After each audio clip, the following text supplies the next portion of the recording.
with yet another DJs BrewTube beer review, and we're going local. That's right, guys, we're going big time local today. Why are we going big time local, you say, DJ? Well, because we're going to review the highest gravity or highest ABV home beer that I've ever reviewed. Now, I've reviewed 20% commercial beers and all that good stuff, but home brews, this is a real high gravity home brew. It's 13.49% ABV high gravity home brew. So, anyways, where do we get said home brew? We got it from parts unknown Pennsylvania. That's where, US of A. Yay, yay, from Wolf's Lair Brewery. And our good buddy Paul is the proprietor of said home brewery. And what beer are we having from them today? We're going to have the Blood of the Black Oak. Now, this particular beer is a Russian Imperial Stout. It's been barrel aged in, Brandy whiskey casks, French oak brandy whiskey casks. It's been brewed one time. I'm lucky enough to have 2 bottles. I'm going to keep the one with the pretty label to sell her further because at nearly 14% ABV, it will be just fine cellaring that way. We've got one to open, so I know there are at least 2 bottles still in existence of this beer. I don't know if Paul has any left. He has a review of this. Check out Paul's channel. You can see the review on there. See if my review's bullshit and his better. One never knows. Anyways, it's all about opinion in beer world anyway. I will have Paul's link down in the notes section. Do check his channel out. If you're not subbed, do the right thing and sub to Paul's channel. Enough of that shit out the way. Anyways, in this for adjuncts, I know because Paul told me that he's added molasses and cranberries and I think maybe coffee in this. And I asked him about malts and he said I used a shit ton of chocolate malt. Hey. So, and hops, I believe he used Cascade hops in this. So, this particular beer is modeled after this beer, which is Tokyo by Brewdog, and I think this is this is 18.2% ABV. So that's a big beastie of a beer made by a commercial brewer, and this particular beer has been modeled after said beer. So, you know what? Stop flapping my gums. Get the top popped on this, put it in my misery snifter, because you know, guys, you're with me tonight, and misery loves company, doesn't it? So, let's get the top popped on this, get it in the snifter, and see what's up. Ooh, mega hiss off the top, plenty of smoke. I can feel the hiss of the smoke and gas coming out, wafting off, and this may be a volcano beer, so we're going to get this into the snifter now.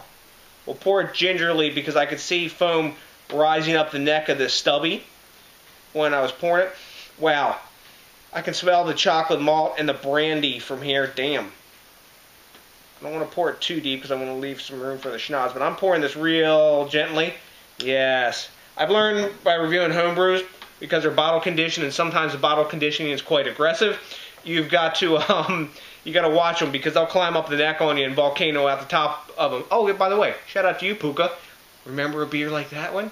Anyways, so what do we got on the Blood of the Black Oak for appearance? It is totally black. Ain't no light coming through this, no way, no how. Even if I took a flashlight out or a torch, if you want to call it a torch, it ain't shining through here.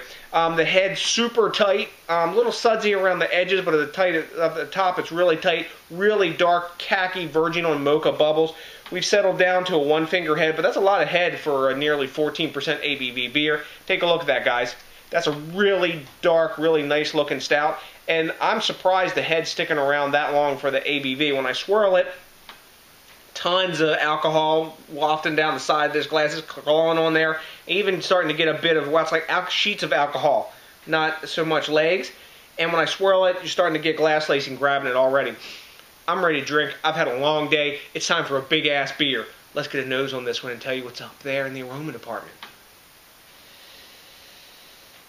Right up front, I'm getting coffee and chocolate. After that, roasted malt. Big coffee presence on this from the maybe the dark roast levels on malt and the coffee addition. A little bit of dark fruit in there. I don't know if that's the cranberries or the yeast acting in this. And then I have that spirit smell from the brandy in there. I'm getting a bit of oak and char from the inside of that French oak cask. So, smells really nice. Looks great. Thanks a million for sharing this one to me, Paul. With me, Paul. Cheers. Let's get a taste.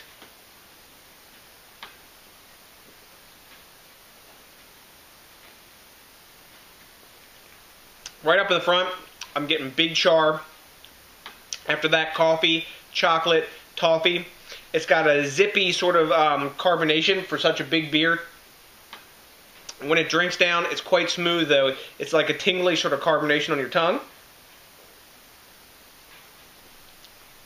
A lot of roast at this temperature. I'm going to let this warm up a little bit. It's a little cold. Right now I'm getting a lot of roast coffee, a little bit of the brandy, and then like char from the barrel. And the coffee flavor is really dark roasted coffee and really dark chocolate. But what else do you expect from Blood of the Black Oak?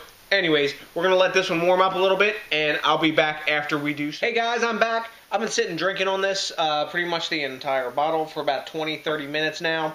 And man, as this sits, the flavors come up, and it's an as advertised beer. You know, with me, with barrel-aged beers, as advertised is really important.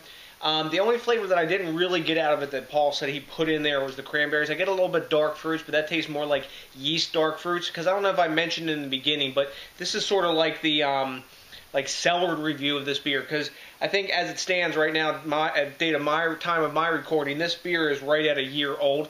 It's drinking really nice. I'm quite happy that I've got another bottle of this to sell a bit longer, and I might let another year set on it because at 14%, it's nearly 14%, it's going to be just fine. But big flavors in this. You've got coffee, toffee, chocolate, caramel. You can taste the brandy in there as it warms up. You can taste more of the tannic and cask characters from the oak, and you can also taste more of the char from the oak as well. But it goes down really nice. The only thing that it lacks is a little tiny bit of sweetness.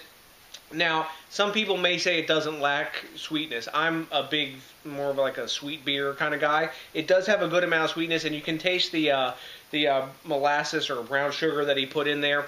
It's got that little bit of a twang to it in the taste, but really well done brew. And you know, you guys can tell I'm geeking out. This was a well-made beer, and for the ABV that it is, you cannot taste the alcohol at all. It's got a nice, medium, full body. It's just a really good beer. Bravo, Paul. If you see his video of it, he's real unassuming. Doesn't really say that it's like the greatest thing since sliced bread or whatever. But trust me, this is a really good beer, and it's a hell of a lot better than a lot of commercial barrel-aged or oak-treated whatever type beers with spirits that I've had.